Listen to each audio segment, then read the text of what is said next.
जिवंत देव येशू ख्रिस्त यांच्या पवित्र नावामध्ये पुन्हा एकवार आपल्या सर्वांचं ह्या सत्रामध्ये स्वागत आहे. तुमच्या सर्वांची उपस्थिती पाहून खरंच देवाचे उपकार मानू इच्छितो, कारण की एवढा वेळ या ठिकाणी बसणं, देवाचं वचन ऐकणं सोपं नाही. मी या ठिकाणी बोलत आहे, हालचाल होत आहे म्हणून मला काही जास्त वाटत नाही, पण तुम्ही या ठिकाणी सातत्याने बसून देवाचं वचन ग्रहण करत आहात हे कौतुकास्पद आहे आणि म्हणून देवाचे उपकार मानतो. तुमचं देखील मी कौतुक करतो. शेवटचं सत्र आहे, महत्वाचं सत्र आहे आणि ह्या ठिकाणी आपण फक्त मेंदून विचार न करता अंतःकरणातून पण विचार करायचा.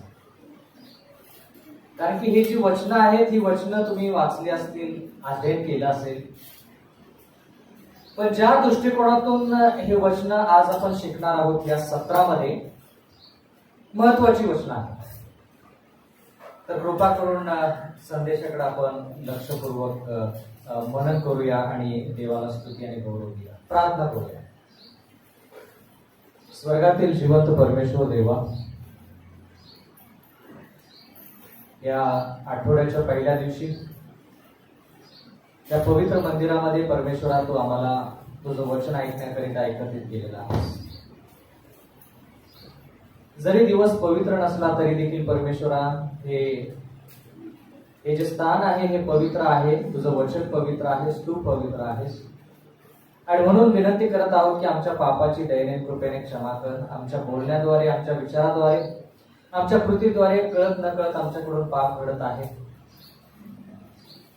विनंती करत आहोत आमच्यावरती दया कर, कृपा कर, आमच्या पापांची क्षमा कर. शुद्ध अंतःकरण, शुद्ध विचार दे परमेश्वर. या शेवटच्या सत्रामध्ये तुझा आशीर्वाद आम्हाला लाभेल. कालपासून परमेश्वरा जे वचन तू आम्हाला शिकवत आहेस, सांगत आहेस, त्या सर्व गोष्टीवरती मनन करत करत आम्ही ह्या पातळीपर्यंत पोहोचलेलो आहोत, ह्या स्थितीमध्ये पोहोचलेलो आहोत की परमेश्वरा आम्हाला आमचं अंतःकरण पूर्णपणे तुला द्यायचं. म्हणून हृदयस्पर्शी संदेश तुझ्या सिंहासनापासून यावा, प्रत्येकाच्या अंतःकरणावर तो भिडावा. म्हणून पवित्र आत्म्याचं मार्गदर्शन सर्व गोष्टी तुझ्या हाती सोपवून देऊन ही नम्र विनंती येशू ख्रिस्ताच्या नावाने मागतो, म्हणून तो आहे.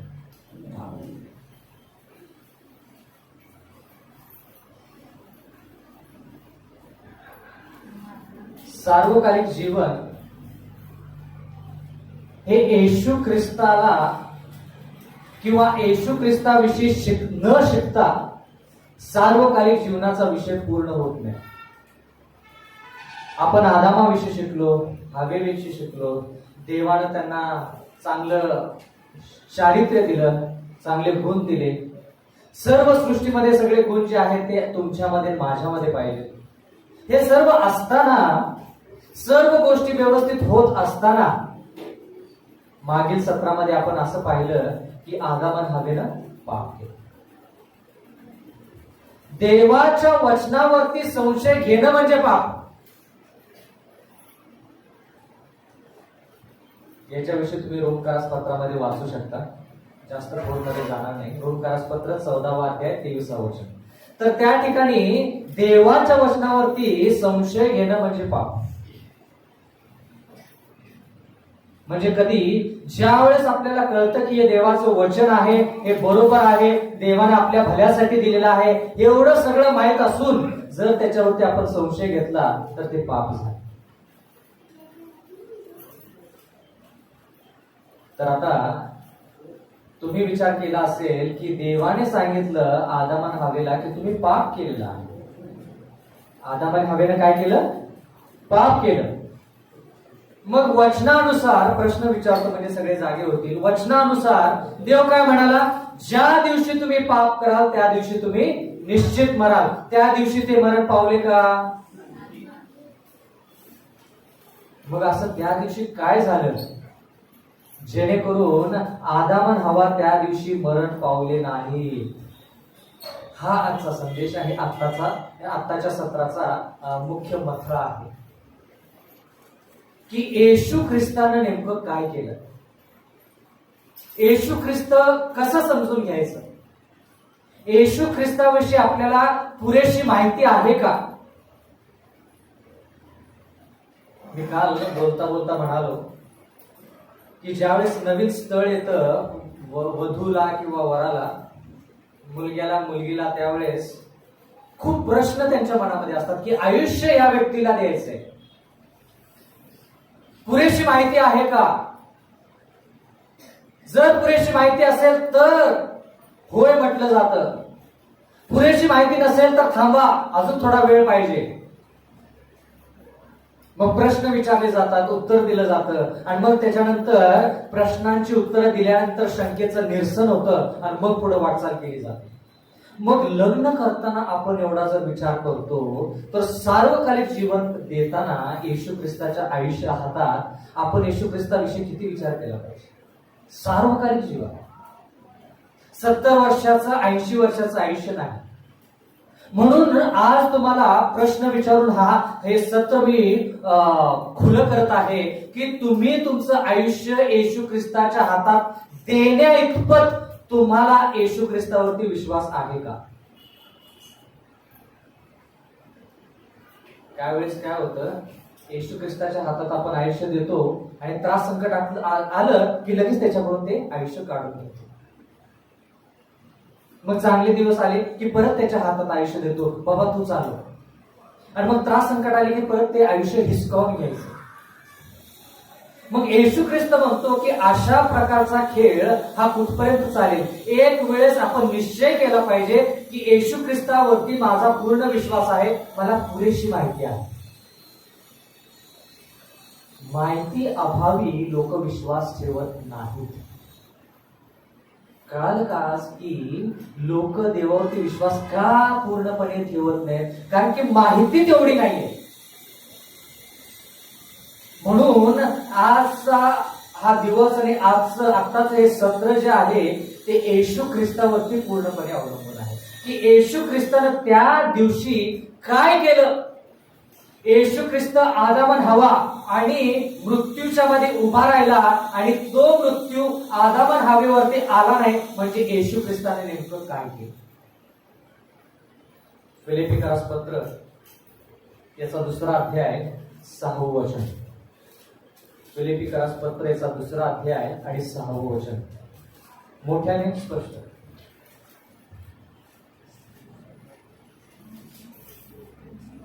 5वं वचन वाचा. फिलिप्पिकरास पत्राचा 2रा अध्याय 5वं वचन.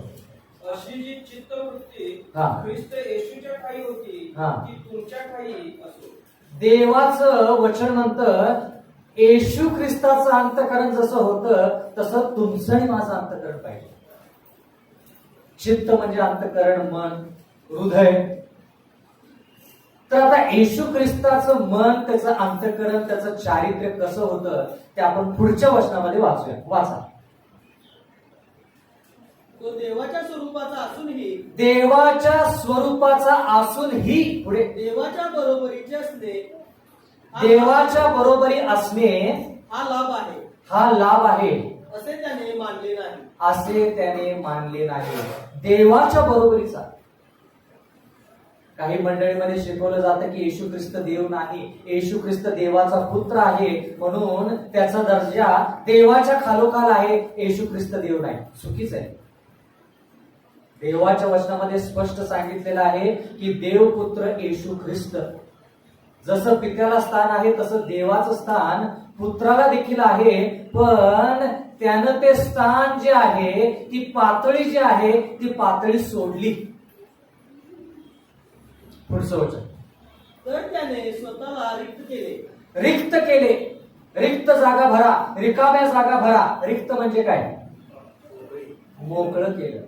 स्वतःला त्यानं मोकळं केलं. कोणत्या गोष्टी त्यानं स्वतःमध्ये ज्या होत्या त्या रिक्त केल्या, म्हणजे सोडून दिल्या? महत्वाचा प्रश्न आहे. येशू ख्रिस्ताच्या हात धुवून पाठीमाग आपण का लागायचं? त्याच्यामध्ये काहीतरी पाहिजे. तर येशू ख्रिस्तामध्ये असं काय आहे ज्याच्यामुळे आपण आपलं सार्वकालिक जीवन त्याला दिलं पाहिजे? हा आजचा आणि आताचा मुद्दा आहे.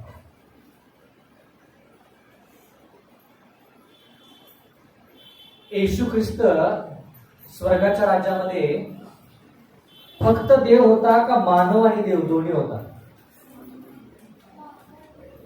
येशू ख्रिस्त या भूतलावरती यायच्या अगोदर स्वर्गाच्या राज्यामध्ये पूर्णपणे देव होता का पूर्णपणे देव आणि माणूस दोन्ही होता? पूर्णपणे देव. त्याच्यामध्ये मानवाचा अंश देखील नव्हता. येशू ख्रिस्त भूतलावरती यायच्या अगोदर स्वर्गाच्या राज्यामध्ये 100% देव, त्याच्यामध्ये मानवाचा अंश देखील नव्हता. पण आता देव म्हटल्यानंतर कोणकोणत्या शक्त्या त्याच्याकडे असतील? देव म्हटल्यानंतर काय? देवामध्ये आणि माणसामध्ये फरक काय? सर्वज्ञानी. देव कसा असतो? सर्वज्ञानी. मनुष्य आहे का? नाही. दुसरा भाग कोणता? सर्वशक्तिमान. देव आहे का? आहे. मानव आहे का? नाही. तिसरी गोष्ट म्हणजे सर्वव्यापी, म्हणजे एकाच वेळेस सर्व ठिकाणी देव असू शकतो, मानव नाही. मग येशू ख्रिस्ताने ज्या वेळेस मानवाचं रूप घेऊन ह्या भूतलावरती तो जन्माला आला, त्यानं आयुष्य कसं जगायचं? मानव जसा जगतो तसं त्यानं आयुष्य जगायचं. ज्ञानांचा ज्ञानी, त्याला बेदुनी चार शिकावं लागलं.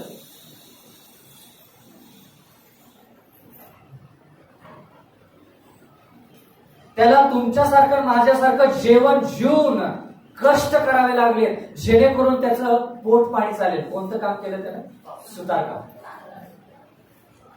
मी एका पुस्तकामध्ये वाचलं, एलन जी व्हाईटच्या पुस्तकामध्ये, की त्याचं चरित्र जेवढं परिपूर्ण होतं तसं त्याचं काम पण परिपूर्ण होतं. म्हणजे काय? त्याच्या चरित्रामध्ये लहानशी खोट देखील नव्हती. त्याला जर तुम्ही टेबल बनवायला सांगितला तर तशा प्रकारचा टेबल जगामध्ये कोणी बनवू शकणार नाही. इतकं काम त्याचं चोख. का? त्याचं चरित्र चोख होतं.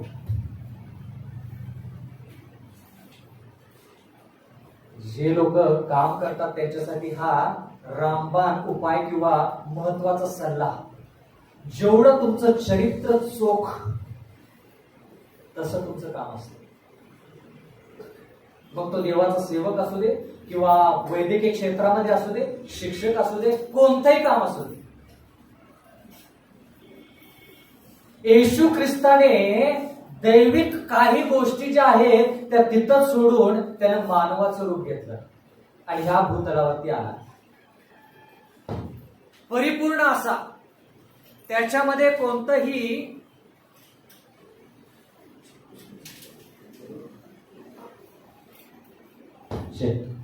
त्याच्यामध्ये कोणतंही पाप नव्हतं. पवित्र आयुष्य जगला. तर ह्या ठिकाणी मला तुम्हाला एक उदाहरण द्यायचं आहे. येशू ख्रिस्ताने ज्यावेळेस सेवा सुरू केली त्यावेळेस सैतानाने त्याच्यावरती मोह टाकले. किती मोह टाकले? किती मोह टाकले सैतानाने येशू ख्रिस्तावरती? नमूद केलेले 3 आहेत, पण सर्व प्रकारचे मोह. बर, आता येशू ख्रिस्तामध्ये ताकद किती? मनुष्यासारखी का मनुष्यापेक्षा जास्त? मनुष्यापेक्षा जास्त. त्याचं पावित्र्य मनुष्यासारखं का मनुष्यापेक्षा जास्त? मनुष्यापेक्षा जास्त. आता पहिला मोह जो मत्तई याच्या 4थ्या अध्यायामध्ये आहे तो कोणता मोह आहे? जर तू देवाचा पुत्र असशील तर. प्रत्येक शब्द महत्वाचा. ज्यावेळेस मी देवाच्या वचनाचा अभ्यास करायला बसतो त्यावेळेस मला प्रत्येक शब्द त्याच्यामध्ये काय गूढ रहस्य आहे ते जाणून घेण्याची फार इच्छा आहे. जर तू देवाचा पुत्र असशील तर. येशू ख्रिस्त म्हटलं जर तर म्हणजे काय? मी देवाचा पुत्र आहे. जर हा शब्द ज्यावेळेस सैतानाच्या तोंडातून आला, जरा लक्ष द्या, महत्वाचा मुद्दा आहे. जर ज्यावेळेस शब्द त्या सैतानाच्या तोंडातून आला. लगेच येशू ख्रिस्ताला कळालं की हा स्वर्गदूत नसून दुष्टदूत आहे आणि सैतान आहे. कारण की येशू ख्रिस्ताने विचार केला, अरे मी स्वर्गाच्या राज्यात होतो त्यावेळेस जर हा स्वर्गदूत खरा असेल तर याला माहित पाहिजे की मी देवाचा पुत्र आहे. ह्याने प्रश्न असा का विचारावा की जर तू देवाचा पुत्र असशील तर या धोंड्यांच्या काय कर, भाकरी कर. जर शब्द ज्यावेळेस त्याच्या कानी पडला त्यावेळेस कळालं येशू ख्रिस्ताला की हा दूत मला जेवण पुरवण्यासाठी स्वर्गातून आलेला नाही, तर हा सैतान आहे. बघा किती तल्लख बुद्धी. मराठी भाषेमध्ये ता म्हटलं की ताक भात ओळखणारा व्यक्ती.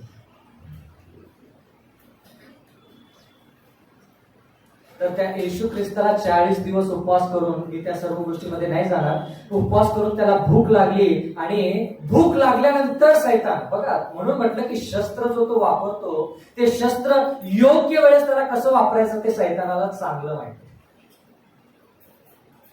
देव किंवा येशू ख्रिस्त जेवणापासून वंचित राहिला 40 दिवस. कशाची भूक लागली त्याला? जेवणाची.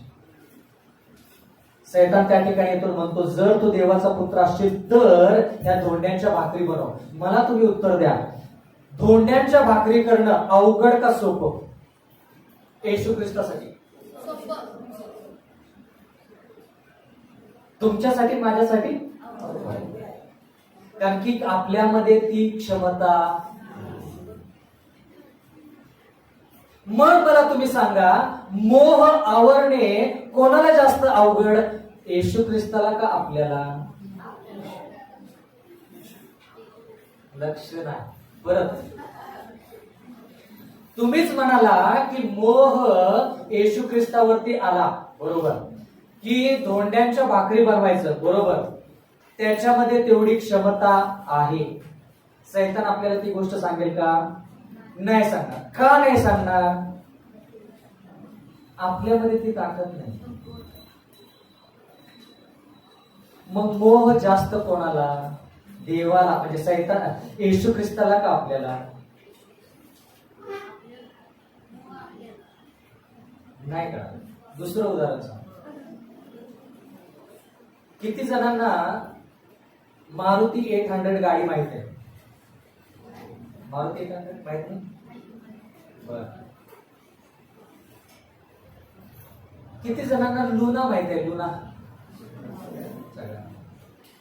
किती जणांना बुलेट माहित आहे? गाडी, बुलेट गाडी.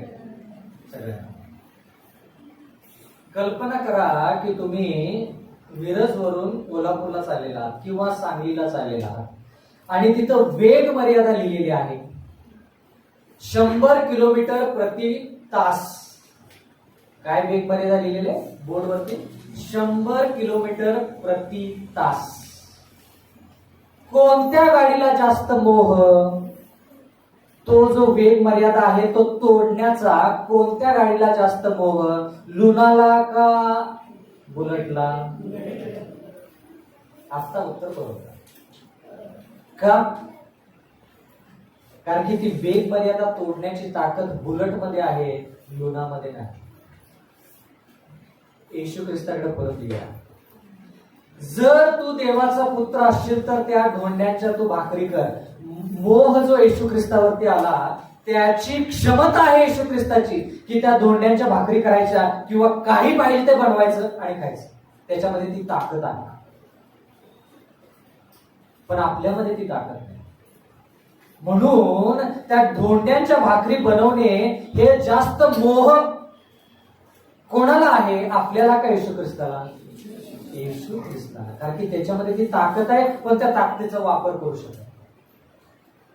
म्हणून तो मोह जास्त आहे. आपला मोह काय? चोरी कर, खोटं बोल, दुसऱ्याचं आहे ते घे. ह्याच्यामध्येच आपली ताकद, ह्याच्यापेक्षा पलीकडे जास्त नाही. देवानं जर मदत केली तर मिळेल नक्कीच ताकद. पण सांगायचं तात्पर्य हे की येशू ख्रिस्तावरती जे मोह आले ते सर्वोत्कृष्ट पातळीचे मोह आले. पण येशू ख्रिस्ताने कधी पाप केलं नाही.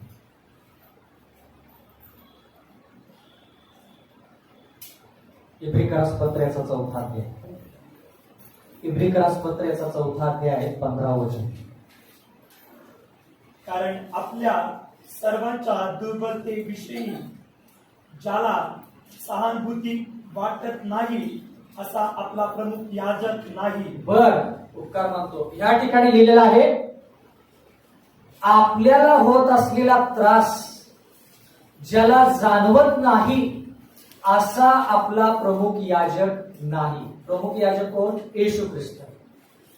आपल्याला होत असलेला त्रास, मग तो वैवाहिक जीवनामध्ये असू दे, शाळेच्या शिक्षणामध्ये असू दे, नोकरीमध्ये असू दे, किंवा आणखी काय त्रास असू दे, तो त्रास येशू ख्रिस्ताला कळत नाही असा आपला येशू ख्रिस्त नाही.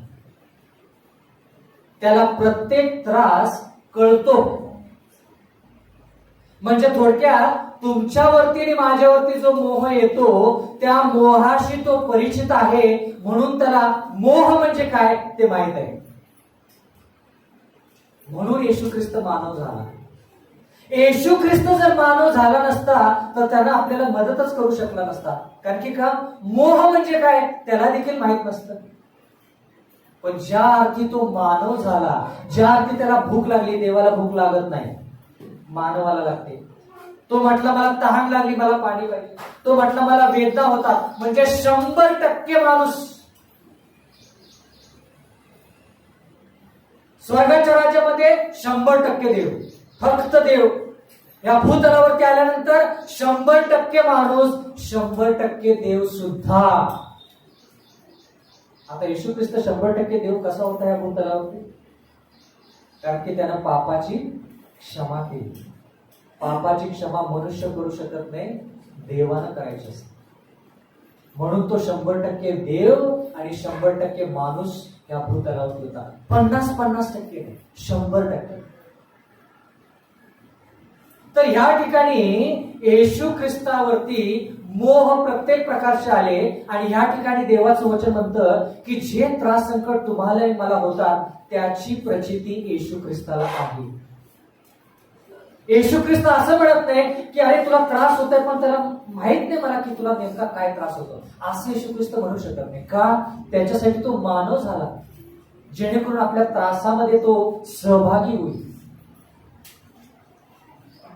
मला आठवतं की एक स्त्री, तिला बातमी कळाली की एका दुसऱ्या स्त्रीनं एका मुलग्याला, एका लेकराला जन्म दिलेला आहे. तर या स्त्रीनं जाऊन त्या दुसऱ्या स्त्रीला दवाखान्यामध्ये भेट घेतली. मी कोणतं उदाहरण सांगत आहे? प्रत्येक त्रास संकट जो आपला आहे तो येशू ख्रिस्ताला माहित आहे, त्याच्यासाठी मी उदाहरण देत आहे. कसं? तर ही स्त्री त्या दवाखान्यात गेली आणि त्या स्त्रीला, मी पण होतो त्या दवाखान्यामध्ये, भेटीला गेलो होतो. तर ह्या स्त्रीनं त्या दुसऱ्या स्त्रीला विचारलं की प्रसूतीच्या काळामध्ये वेदना झाल्या का? मग त्या स्त्रीनं सांगितलं हा थोड्या वेदना झाल्या पण सर्व गोष्टी ठीक आहेत. आता हे वाक्य कोणाला जास्त कळालं असेल, या स्त्रीला का मला? बरोबर. का मला नाही कळलं?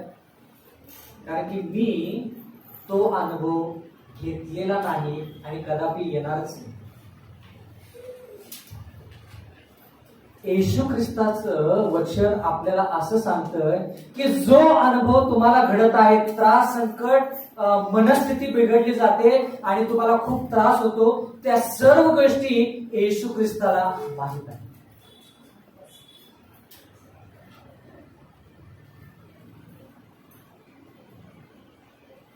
दाढेचा ठणका किती लोकांना त्याचा अनुभव आहे?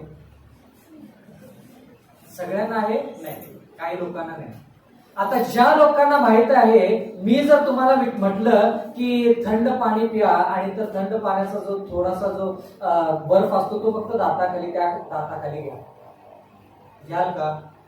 का नाही घेणार? कारण की तुम्हाला त्या गोष्टीचा अनुभव आहे. देवाचं वचन म्हणतं की येशू ख्रिस्त मानवासंती एवढा एकरूप झाला की प्रत्येक त्रास त्याला माहित आहे. लेकरू जर ठेच खाऊन खाली पडलं, त्याच्या गुडघ्याला लागलं तर येशू ख्रिस्ताला ती कळते.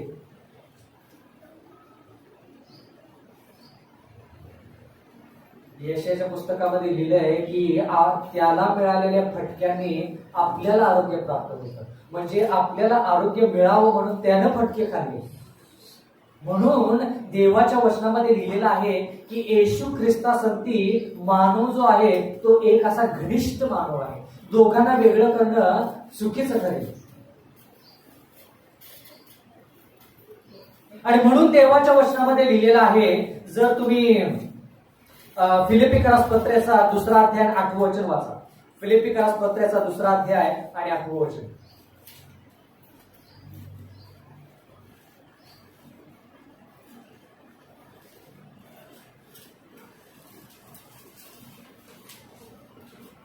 फिलिपिकरास पत्र्याचा 2 अध्याय 8 वचन कृपा करून वाचा. तर तुम्ही समचित्त व्हा, म्हणजे एकमेकांवर सारखीच प्रीती करा आणि एक जीव होऊन एक चित्त व्हा. अशा प्रकारे माझा आनंद पूर्ण करा. फिलिपिकरास पत्र्याचा 2 अध्याय 8 वचन 8. आणि मनुष्य प्रकृतीचे असे प्रकट होऊन त्याने मरण आणि तेही वधस्तंभावरचे मरण सोसले. एकपर्यंत आज्ञा पालन करून त्याने स्वतःला लीन केले. देवाचं वचन म्हणतं की वधस्तंभावरती प्राण देण्याइतपत येशू ख्रिस्ताने आज्ञा पालन केलं. ह्याचा अर्थ काय? येशू ख्रिस्त कुमारिकेच्या पोटी जन्माला यावा ही कोणाची इच्छा? येशू ख्रिस्ताची का त्याच्या पित्याची?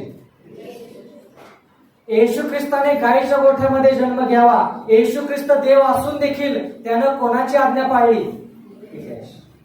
येशू ख्रिस्तावरती फटके पडावेत आणि किती पडावेत कोणी मोजलेत? येशू ख्रिस्ताचा प्राण वधस्तंभावरती जावा हे कोणी ठरवलं? येशू ख्रिस्ताचे प्राणच जायचे होते तर रात्री कोणतरी येऊन त्याला सुरीने किंवा काहीतरी धारदार वस्तूने त्याचा खून करून त्याचा मृत्यू झाला असता येशू ख्रिस्ताचा. पण देवाची योजना होती की येशू ख्रिस्ताने वधस्तंभावरती उघडपणे सगळ्यासमोर प्राण द्यावे.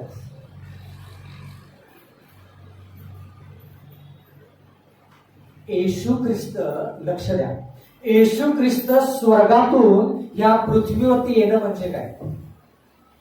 तुम्ही आणि मी आपली मानवता सोडून एक सूक्ष्म किड्यासारखं होणे. किती लोकांना ह्यामध्ये मानवता सोडून एक सूक्ष्म किड्यासारखी होण्याची इच्छा असेल? कोणाचीच नाही. पण देवाने मानव होणे म्हणजे मनुष्याने एका लहानशा किड्यासारखं होणे. आणि त्या किड्याने काय करायचंय? स्वतःला जाणायचंय की मानव आहे. म्हणजे तुम्ही स्वतःला म्हणता की तुम्ही मानव आहे पण दिसता कसे? तुम्ही लहानशा किड्यासारखे. आणि तुम्ही कुठे राहायचं? घाणेरड्या जागेमध्ये. आणि कोणासाठी मरण पावायचं? बाकीच्या किड्यांसाठी. पण काय लक्षात ठेवायचं की तुम्ही मानव आहात. आवडेल का? नाही, कल्पना करा की मानव, आपली मानवता सोडून आपण किड्यासारखे 4 पाय, काळा वर्ण, आणि मग तो त्या ठिकाणी तो त्या घाणेरड्या जागेमध्ये राहायचं आणि त्या किड्यांसाठी दोस्ती करायची आणि त्या किड्यांना म्हणायचं की बाबा मी तुमच्यासाठी प्राण देणार आहे. कळेल त्या किड्यांना? कळेल का? येशू ख्रिस्ताने ओरडून ओरडून सांगितलं, जो कोणी, पुढं पूर्ण करा, जो कोणी माझ्यावरती विश्वास ठेवेल त्याला सार्वकालिक जीवन. लोकांना कळालं ते? तो म्हणाला, अरे मी देवाच्या स्थानी होतो, त्या ठिकाणाहून मी मानव झालेलो आहे. आणि कोणता मानव? पापाच्या नंतरचा मानव. म्हणजे खूप माझ्यामध्ये कमतरता आहेत. तसं सर्व शरीर घेऊन मी तुमच्यासाठी बलिदान करण्यासाठी आलेलो आहे. तुम्ही माझा स्वीकार करा आणि सार्वकालिक जीवन जे आहे त्याचा स्वीकार करा. लोकांना ते समजलं नाही.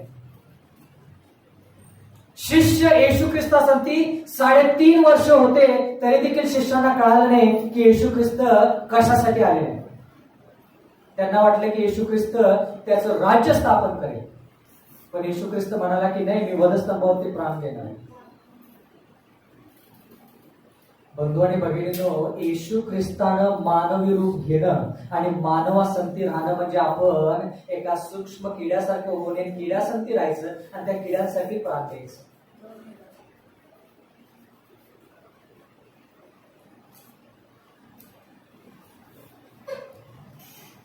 एक वडील त्याच्या 2 लेकरांना घेऊन जहाजेवरती जातात सुट्टीसाठी उन्हाळ्याच्या.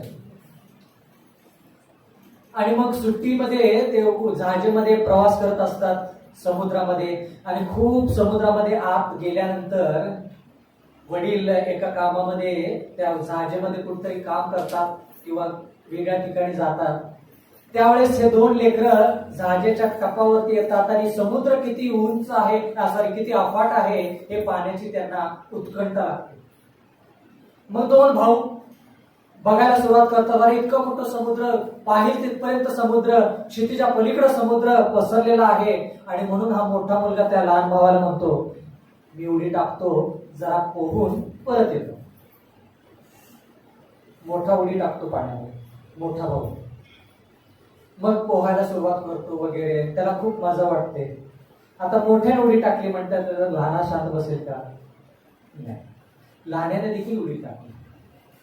मग दोघं ते पोहायला सुरुवात केली त्यांनी, आणि खूप वेळ पोहल्यानंतर वडिलांना लक्षात आले की लेकर आपली सापडत नाहीत, म्हणून त्यांनी समुद्राकडे दृष्टी लावली. त्या 2 लेकरांना समुद्रामध्ये पोहत असताना पाहून हे वडील म्हणाले, अरे बाबा त्या ठिकाणी पोहू नका, त्या ठिकाणी मासे आहेत, त्या तुम्हाला खाऊन टाकतील, तुम्ही कृपा करून जहाजेवरती या. 1 वेळेस नाही, 2 वेळेस नाही, 3 वेळेस नाही, खूप वेळेस त्या वडिलांनी विनंती केली की बाबा लवकरात लवकर तुम्ही या. मग त्यांनी दोर टाकला, मग त्यांनी ट्यूब टाकली, आणि मग त्यांनी जहाज पाठवली, तरीही लेकरं आली नाही.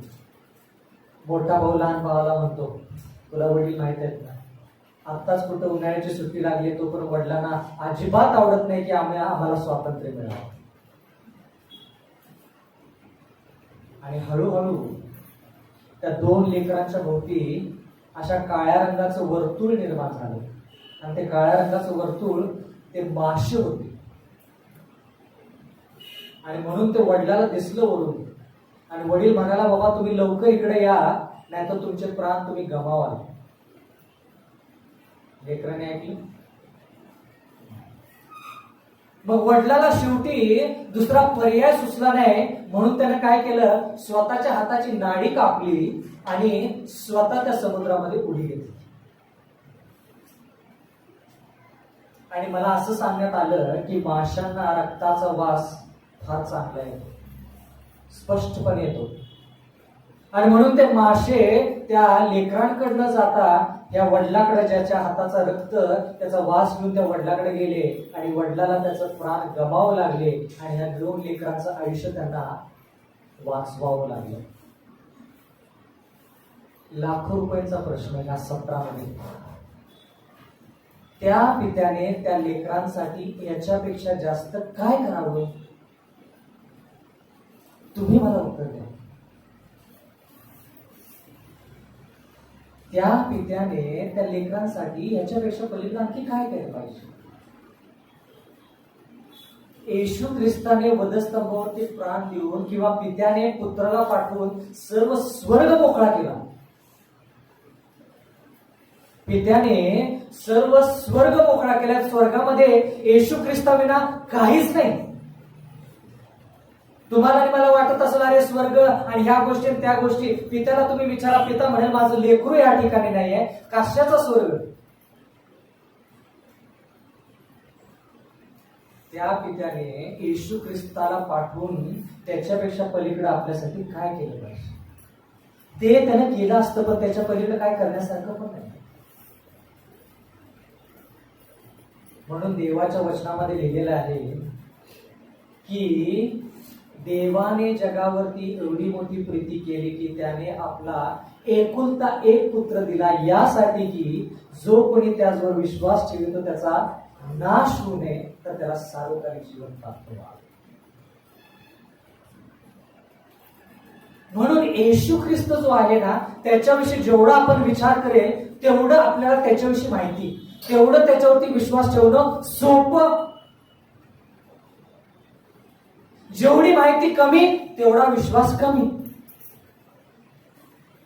कळालं का आता की लोक देवाकडे जास्त ओढले का जात नाहीत? माहिती कमी आहे. कालपासून आजपर्यंत मला तुमच्या समोर फक्त ख्रिस्त मांडायचंय.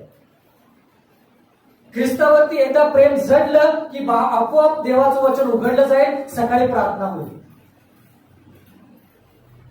ते प्रेमाची ठिणगी जी आहे ना, ती ठिणगी फक्त मला तुमच्या समोर मांडायची, ती ठिणगी फक्त टाकायची.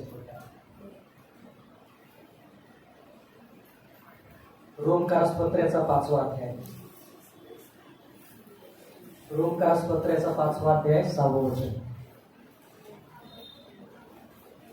आपण दुर्बळ असतानाच हा, ख्रिस्त सुवेळी अभक्तांसाठी मरण पावला.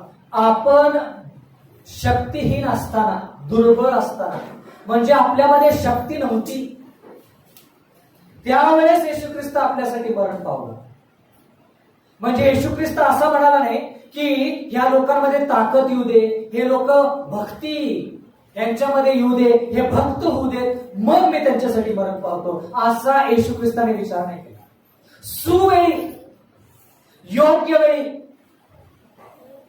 देवासाठी योग्य वेळ कोणती? ज्या वेळेस आपल्याला ताकद नसते त्यावेळेस देव म्हणतो हीच वेळ आहे या लेकराला मदत करण्याची. 8वं वचन. परंतु देव आपणावरच्या स्वतःच्या प्रीतीचे प्रमाण हे देतो की आपण पापी असताना ख्रिस्त आपणासाठी मरण पावला. आपण पापी असताना ख्रिस्त आपल्यासाठी मरण पावला. मला खूप हे वचन आवडतं. म्हणजे आपल्यामध्ये पात्रता नसताना देखील, कोणतीही लायकी नसताना देखील देवाने किंवा येशू ख्रिस्ताने आपल्यासाठी प्राण दिलेले आहे.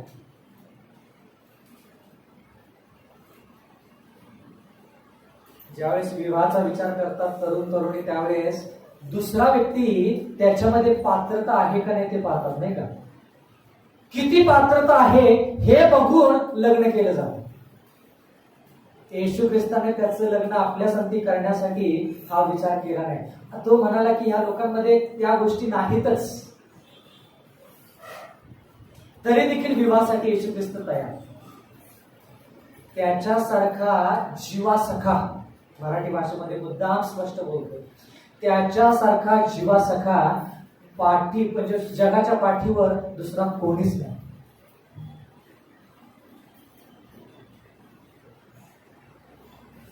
उदाहरण सांगतो.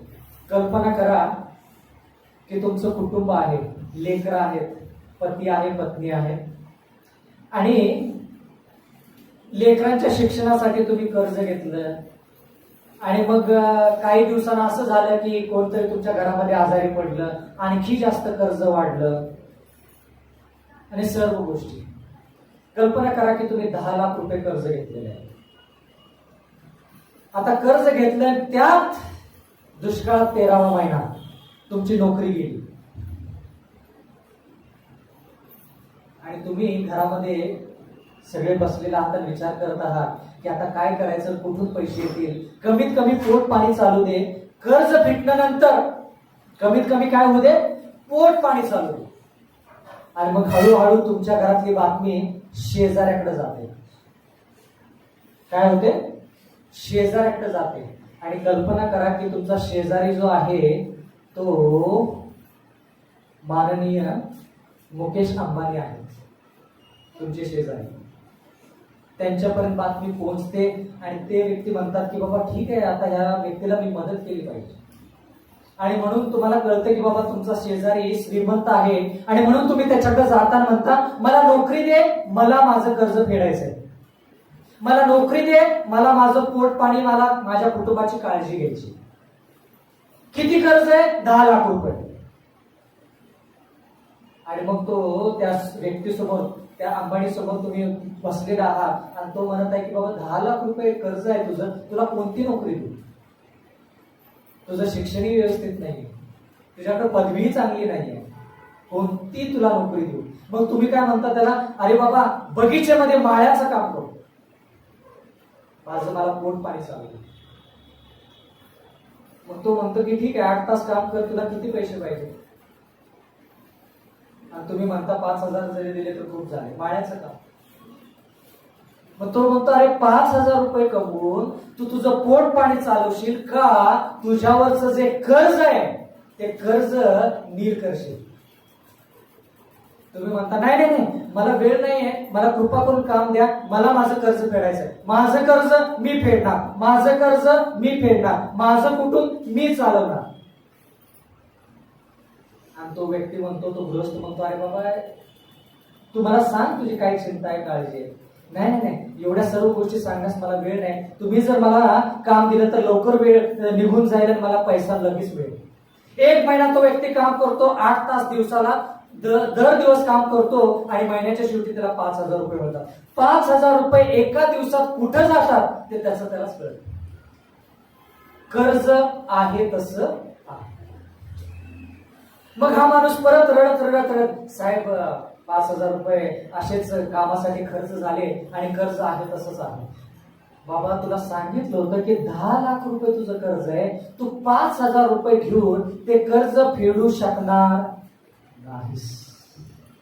महत्वाचं उदाहरण आहे, लक्षपूर्वक आहे.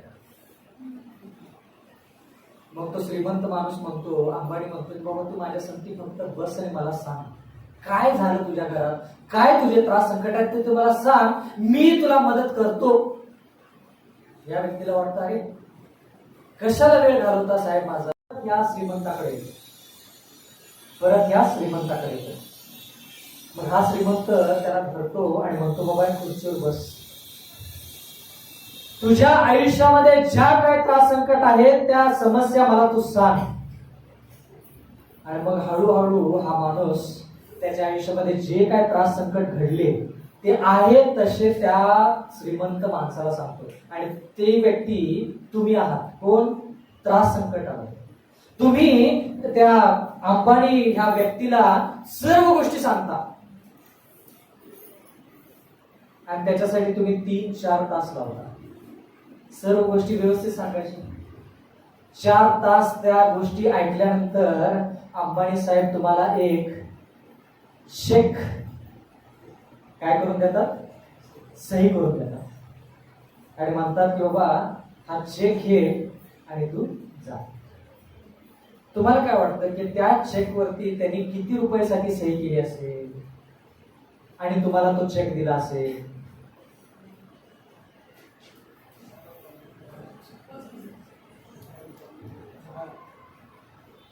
किती रुपयाचा चेक त्यांनी साइन केला असेल आणि तुम्हाला त्या हातात दिला असेल तो चेक? 10 लाख. दुसरं काय उत्तर आहे का? 10 लाख. किती पैशाची त्यांनी सही केली असेल चेकवर?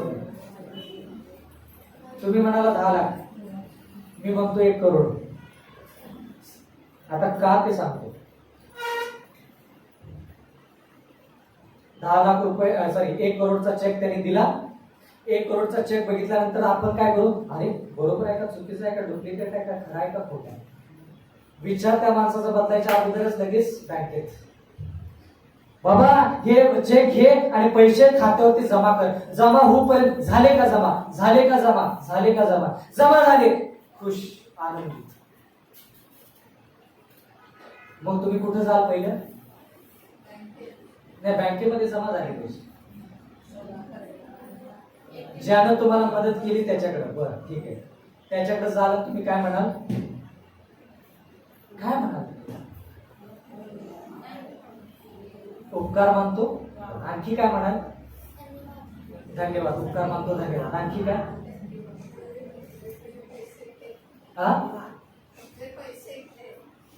नाही, बँकेमध्ये जमा झाले तुमच्या खात्यावरती पैसे.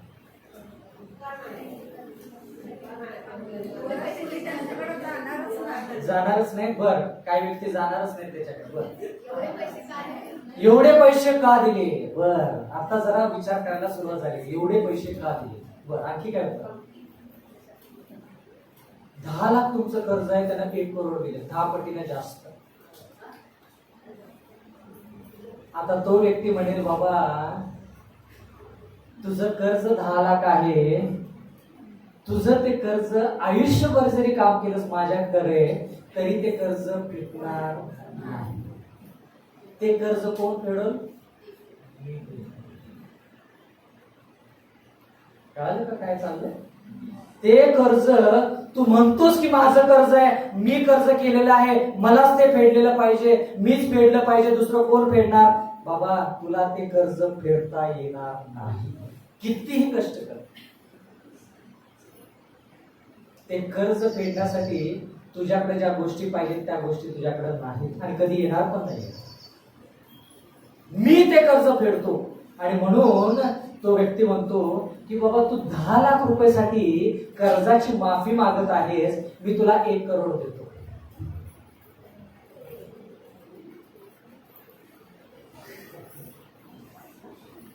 ₹10 लाख काय मागतोस तू माझ्याकडे? माझी किंमत कमी करू नको. माझ्याकडे तू 1 करोड माग, मी तुला 1 करोड द्यायला बसलोय, तू माझ्याकडे 10 लाख मागतोस. कळाल का काय म्हणायचं आहे मला? आपण त्या मालकाकडे जातो, तो मालक आपल्याला 10 लाख ऐवजी 1 करोड देतो, आपण त्याचे उपकार मानतो. आणि मग आपण जर चांगल्या मनाचे असेल तर आपण काय करू? त्या मालकाला म्हणू, अरे बाबा मी कष्ट न करता किती मला मिळाले?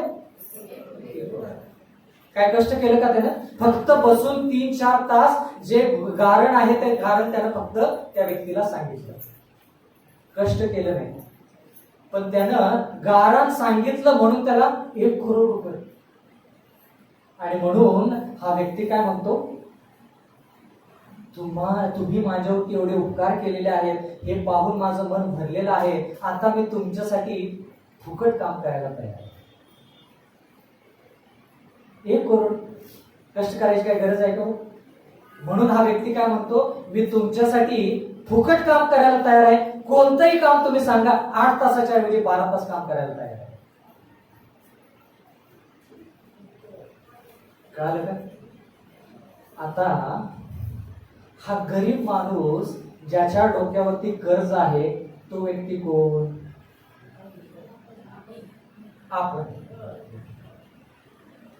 तो श्रीमंत माणूस जो म्हणतो की बाबा तुझ्यामध्ये ती क्षमताच नाही कर्ज माफ करायची किंवा कर्ज नील करायची, तो श्रीमंत माणूस कोण?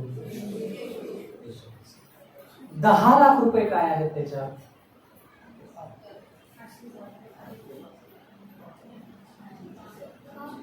पाप क्षमा. म्हणून तो श्रीमंत म्हणतो, अरे बाबा तू एवढं पाप केलेलं आहेस, त्या पापाच्यासाठी तू स्वतः काही करू शकत नाहीस, तू काय केलं पाहिजेस? माझ्याकडेच आला पाहिजेस, मीच ते माफी केली पाहिजे. पण त्याने 10 लाख चेक सही नाही केला. मी सांगितलं तुम्हाला किती रुपयाचा? 1 करोड. आता 1 करोड म्हणजे काय? हा हा हा मोठे नाही, परमेश्वराची कृपा. बरोबर आहे. पण पुढे काय? सार्वकालिक जीवन. तो श्रीमंत माणूस म्हणतो, अरे तू फक्त पाप क्षमा मागतोयस माझ्याकडे, मी तुला सार्वकालिक जीवन द्यायला तयार आहे. पाप क्षमेविषयी फक्त काय बोलतोस माझ्याकडे? सार्वकालिक जीवन माग, मी तुला ते द्यायला तयार आहे. म्हणून म्हटलं की उदाहरणं जे आहेत हे दैनंदिन दिवसाची उदाहरणं जे आहेत ना, त्याच्याद्वारे आपण सार्वकालिक जीवनाच्या गोष्टी सांगूया आणि शिकूया. मग आता 1 करोड रुपयाचा चेक ह्यानं 4 तास बोलून फक्त मिळवले. 1 करोड रुपये. मग आता ह्या व्यक्तीचं मन भरलं आणि हा व्यक्ती जाऊन त्या व्यक्तीला म्हणतो की बाबा आता आयुष्यभर मी तुझ्याकडं आनंदानं काम करेन. काय करेन? आनंदानं काम करेन, त्याच्यासाठी मला काही पैसे देऊ नकोस. काल मी उदाहरण दिलं एका तरुणाचं, 25-26 वर्षाचा धष्टपुष्ट तरुण, मी तुमच्या घरी काम करणार नाही.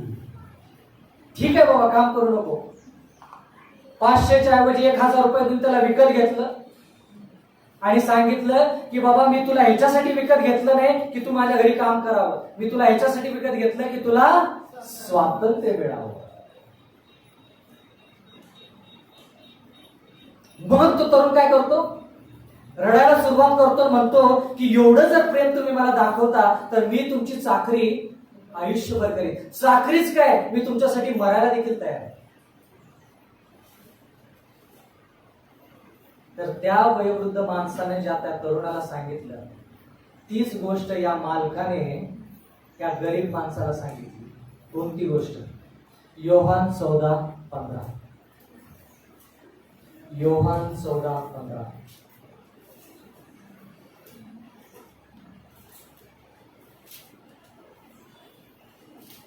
माझ्यावर तुमची प्रीती असली तर तुम्ही माझ्या आज्ञा पाळा.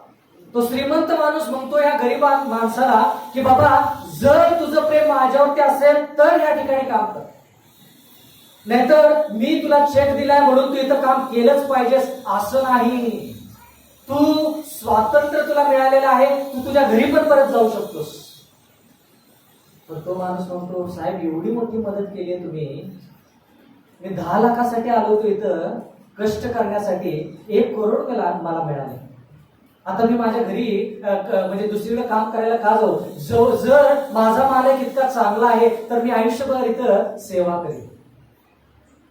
म्हणजे त्या गरीबाला, म्हणजे तुम्हाला आणि मला त्या श्रीमंत माणसाची किंमत कळाली की तो आपल्यावरती किती प्रेम करतो.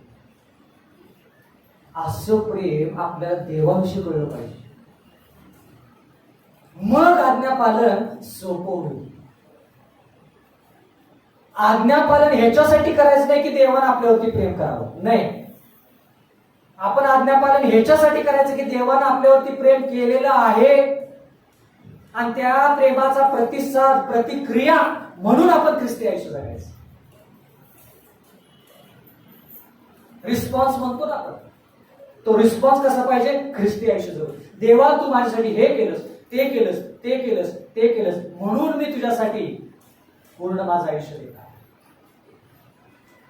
खूप वेळेस असं होतं की आपण देवाला आयुष्य द्यायचं द्यायचं द्यायचं म्हणतो आणि आज्ञा पालनाकडे सरळ, पण देवाचं प्रेम कळालं नाही आपल्याला.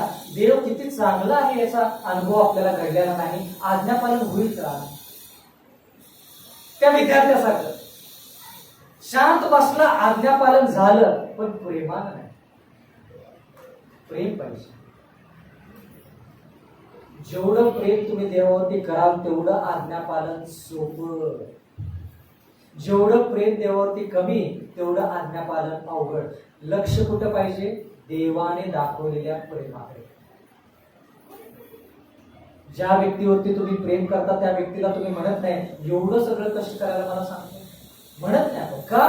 प्रेम आडवं येतं. प्रेमापोटी आपण काही करायला तयार असतो. तसं प्रेम ज्यावेळेस आपल्या देवावरती येईल त्यावेळेस आपलं ख्रिस्ती आयुष्य सुरू होईल. बरोबर बघितले ना? मला तुम्हाला एकच सांगायचं आहे की जेवढा वेळ तुम्ही देवाला द्याल तेवढं देवाविषयी तुम्हाला माहिती मिळेल. जेवढी माहिती तुम्हाला देवाविषयी जास्त तेवढा विश्वास वाढेल आणि जेवढा विश्वास तेवढंच प्रेम तुम्ही देवावरती करू शकता. असं कदापि होणार नाही की एखाद्या व्यक्तीला लिहिता येतं, वाचता येतं, मराठी कळतं, लिहिता येतं, वाचता येतं आणि त्याने एकच काही अध्याय वाचले आणि त्याला देवाचं प्रेम कळालं. असं कदापि त्याच्यासाठी वेळ घालवा, प्रार्थनेमध्ये वेळ घालवा, देवाच्या वचनामध्ये वेळ घालवा. मग आपल्याला कळेल की नेमकं देव म्हणजे काय. आपण देवाकडे काय मागत आहोत माहिती का? 5 लाख रुपये, 5,000 रुपये. देव म्हणतो की 10 करोड रुपये द्यायला मी बसतोय. देवाची आपण पातळी जी आहे ती खूप खाली पाडलेली आहे. सार्वकालिक जीवनासारखी सर्वात महत्वाची गोष्ट या जगामध्ये कोणतीच नाही. ज्याच्याकडे देव आहे त्याच्याकडे सगळं आहे. ज्याला देव कळाला त्याला सर्व कळालं. म्हणून कोल्हापुरी भाषेमध्ये देवाशिवाय सत ना गत.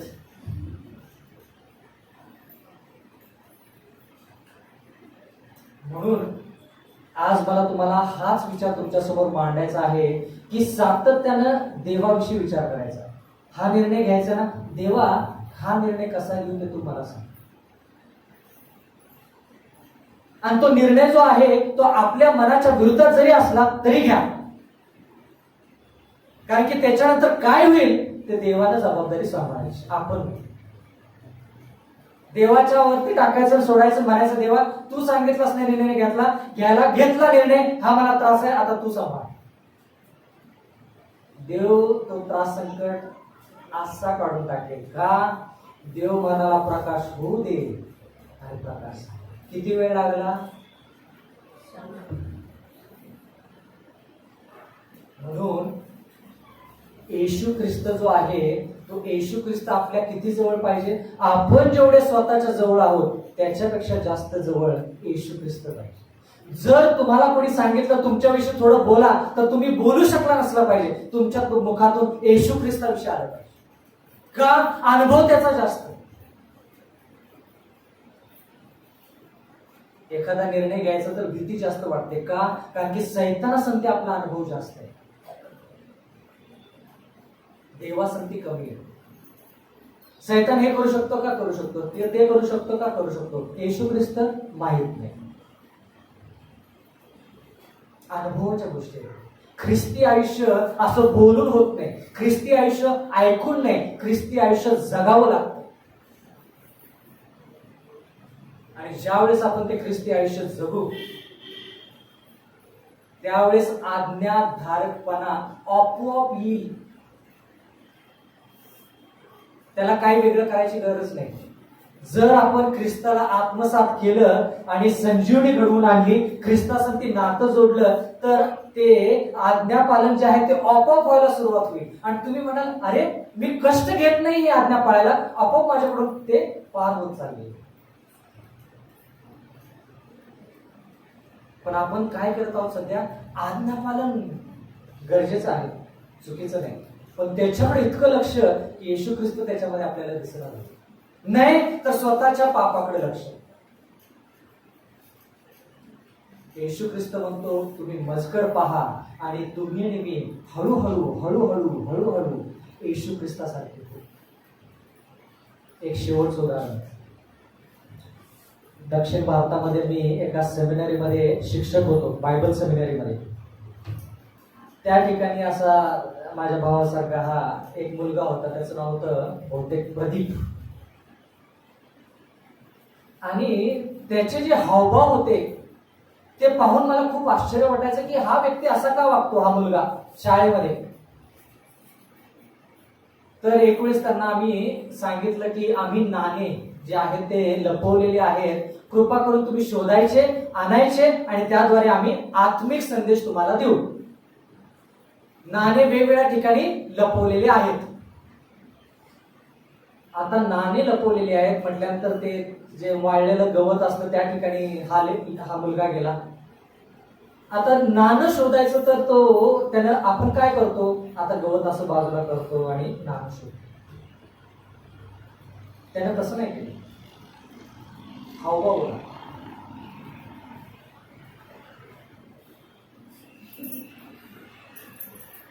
मग मी म्हटलं की अरे बाबा नाणंच फक्त शोधायचं होतं तर एवढे हावभाव का? मग मला कोणीतरी सांगितलं की तो चित्रपट जास्त पाहतो, म्हणून प्रत्येक हावभाव जो आहे त्याच्या चेहऱ्यामध्ये आणि शरीरामध्ये ते चित्रपटामध्ये जसं त्यानं पाहिलं तसा तो झालेला. गांभीर्याच्या गोष्टी आपल्या शरीरामध्ये, आपल्या आयुष्यामध्ये आपण कोणाची कृती पार पाडत आहोत. ज्या गोष्टीकडे आपलं लक्ष जास्त तसे आपण होतो.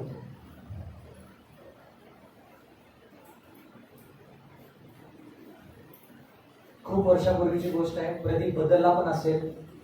प्रदीप आता मोठा तरुण प्रौढ झाला असेल. प्रदीपला आशा आहे येशू ख्रिस्ताची. तुम्हाला आणि मला आहे का? जर तुम्हाला वाटतं की देवाने तुमच्यासाठी काहीतरी केलं असेल तर मी आज तुम्हाला विचारत आहे, ह्या कल्पामध्ये किती असे लोक आहेत की ते 1 महिन्यासाठी, कमीत कमी 1 महिन्यासाठी न विसरता न चुकता दररोज सकाळी उठतील, प्रार्थना करतील आणि पवित्र शास्त्र वाचतील. किती जण? मी प्रश्न विचारलाय म्हणून नाही, देव तुमचे शब्द ऐकत आहे. 1 महिन्यासाठी करून बघा. दररोज सकाळी उठायचं, प्रार्थना करायची, देवाचं वचन वाचायचं आणि मगच कामाला सुरुवात करायची. किती जण करा? उभे राहा. जितक्याने हात वर केला तितक्याने उभे राहा.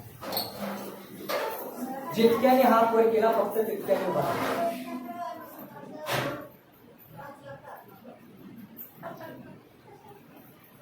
सगळ्यांनीच हात वर केले होते, मला कमी हात दिसले वर.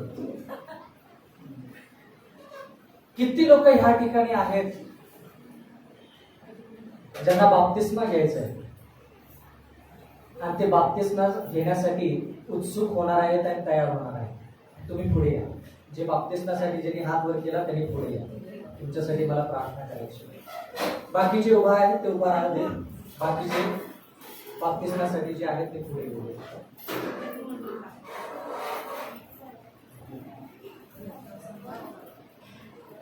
तिसरा प्रश्न,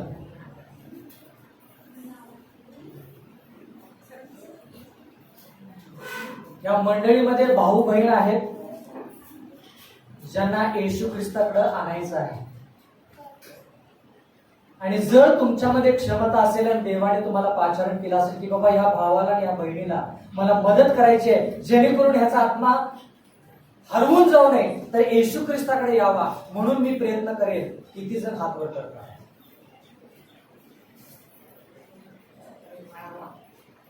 उभे राहा. कृपा करून. आनंद वाटतो की आपण सर्वांनी कोणत्या ना कोणत्या गोष्टीसाठी हात वर केलेला आहे. तर मी पहिली प्रार्थना, 1 महिने जे लोक देवाचं वचन ऐकून वाचून प्रार्थना करणार आहेत त्यांच्यासाठी प्रार्थना करीन. मग जे बाप्तिस्माचे कॅन्डिडेट्स आहेत त्यांच्यासाठी प्रार्थना करीन आणि मग जे मदत करणार आहेत त्यांच्यासाठी प्रार्थना करणार आहे. प्रार्थना करूया. स्वर्गातील जिवंत परमेश्वर देवा, अखिल विश्वाच्या उत्पन्न करत्या प्रभू, आज या सायंकाळच्या समयी परमेश्वरा तुझ्या इच्छानुसार आज आम्ही या ठिकाणी तुझं वचन ऐकलेलं आहे. दिवसभर परमेश्वरा आत्मिक भोजन तू आम्हाला पुरवलेलं आहेस. वेगवेगळ्या गोष्टी आम्ही हाताळलेल्या आहेत आणि शेवट परमेश्वरा येशू ख्रिस्त कसा आहे, काय आहे, त्याने आम्हासाठी काय काय केलं, या सर्व गोष्टीसाठी आम्ही तुझे उपकार मानतोय. प्रेमळ पित्या, तुझ्या समोर तुझी लेकरं आहेत परमेश्वरा, त्यांना तुझी गरज आहे. आणि म्हणून कळकळीची नागराची विनंती की ज्या लोकांनी दररोज उठून सकाळी 1 महिन्यासाठी परमेश्वरा दररोज न चुकता दररोज उठून देवाचं वचन वाचणे, प्रार्थना करणे, मगच कामाला सुरुवात करणे, ह्याच्यासाठी हात वर केलेले आहेत परमेश्वरा, त्यांच्यावरती दया कर, कृपा कर, त्यांच्यावरती सहानुभूती असू दे परमेश्वरा. त्यांना पवित्र आत्म्याने भर जेणेकरून परमेश्वरा ते लवकर सकाळी उठून तुझ्या संगती संपर्क साधतील आणि परमेश्वरा त्यांची जी तहानभूक आहे ती तहानभूक भागेल आणि दिवसभर त्यांना त्याचा आशीर्वाद मिळेल. परमेश्वरा, काही लोक आमच्यामध्ये असे आहेत भाऊ बहीण ज्यांनी परमेश्वरा तुझं वचन उघडलेलं नाही, खूप दिवस झाले. म्हणून विनंती करत आहोत त्यांच्या अंतःकरणामध्ये ती तळमळ येऊ दे तुझ्या वचनासाठी. प्रार्थना करण्याची त्यांच्यामध्ये ती तहानभूक लागू दे. तुझ्यासाठी बोलण्याची परमेश्वरा त्यांना तहानभूक लागू दे. पावित्र्य मिळवण्यासाठी परमेश्वरा ती चमक जी आहे, जी आम्ही गमावलेली आहे, ती परत मिळवण्यासाठी परमेश्वरा आम्ही तुझ्याकडे यावं, तुझ्याकडे पाहून पुढे वाटचाल करावी असं. प्रेमळ पित्या, तसंच ज्या लोकांनी बाप्तिस्मासाठी हात वर केलेले आहेत असंही असू शकेल परमेश्वरा की ते ज्ञानाने उणे आहेत. त्यांना पुरेसं ज्ञान मिळू दे परमेश्वरा, जेणेकरून परमेश्वरा त्यांचा देखील बाप्तिस्मा होईल आणि त्यांना देखील सार्वकालिक जीवन मिळेल असंच होईल. दुःखी, कष्टी, आजारी असतील परमेश्वरा, सर्वांवरती विपुल असा आशीर्वाद पाठव. आणि मागत आहोत परमेश्वरा की ज्या ज्या लोकांनी जबाबदारी घेतलेली आहे की माझा भाऊ, माझी बहीण सार्वकालिक जीवनापासून वंचित आहे परमेश्वरा, त्याला त्या व्यक्तीला आम्ही स्वर्गाच्या राज्यामध्ये घेऊन जाण्यासाठी ज्या लोकांनी हात वर केलेले आहेत, परमेश्वरा त्यांना विपुल असा आशीर्वाद आहे. त्यांना सर्व शक्ती आणि सामर्थ्याने भर. त्यांच्यामध्ये कोणत्याही गोष्टीची कमी पडू देऊ नको. मागत आहोत परमेश्वरा बाळक साहेब, त्यांचे कुटुंब, या मंडळीची सेवा करत असताना परमेश्वरा योग्य ते मार्गदर्शन त्यांना लाभू दे. या मंडळीचे वडील, या मंडळीमधले तरुण, या मंडळीमधले तरुणी, सर्व मदत करणारे लोक, आसपासचे सर्व लोक जे या मंडळीशी निगडीत आहेत, जे लोक या ठिकाणी आहेत आणि या ठिकाणी आज येऊ शकले नाहीत, सर्वांसाठी मागत आहोत परमेश्वरा, संजीवनी ह्या कळपामध्ये, या कुटुंबामध्ये, या मंडळीमध्ये भरू दे. तुझ्या नावाचा जय जयकार होऊ दे परमेश्वरा. खऱ्या अर्थानं आम्ही तुझं चरित्र प्रकट करावं, तुझे गुण प्रकट करावे आणि सार्वकालिक जीवनाची वाटचाल करून त्या सार्वकालिक जीवनामध्ये पदार्पण करावं. आणि ज्यावेळेस येशू ख्रिस्त येईल त्या वेळेस येशू ख्रिस्तासंधी त्या स्वर्गीय राज्यात जाण्याची आमची तयारी असावी, अशी कळकळीची आग्रहाची विनंती येशू ख्रिस्ताच्या प्रिय गोड नावात मागतो, म्हणून तो आहे. आमेन.